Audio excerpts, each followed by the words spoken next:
Yeah, it's very heavy, very heavy. And now, look at These underground tunnels with the power cables are what Kenya Power has turned to in its latest quest to offer more reliable electricity to Kenyans, since overhead power lines are affected by the vagaries of weather, vandals, and natural causes such as trees falling on them.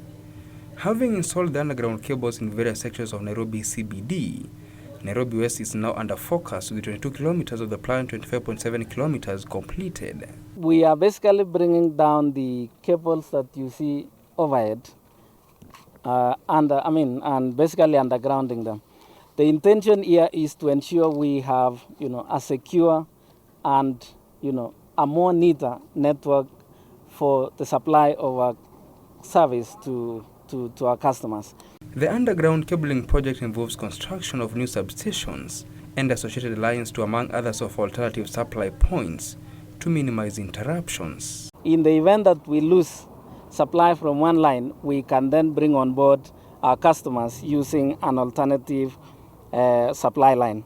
Once Kenya Power is done with most parts of Nairobi, the underground cabling system will be rolled out in other towns. Currently, only 20% of Nairobi is covered by the underground power cable system. This cable is going to be carrying 220,000 volts.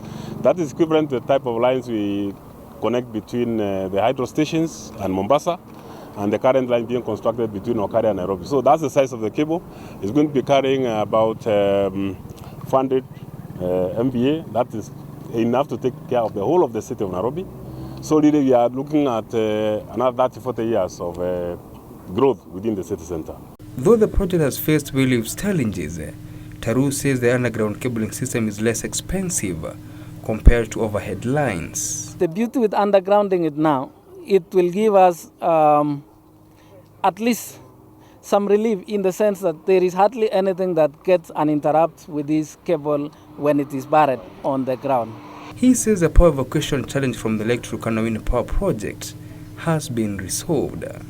We still have a challenge in the completion of the line coming from Lake Turkana this way, evacuating the power that is being generated by wind in Lake Turkana. However, that is being handled by our sister company, Ketraco, and I think this matter has since been escalated to the ministry level. The Nairobi underground cabling project is expected to be completed next month. Nicholas Nduati, News Hour Business.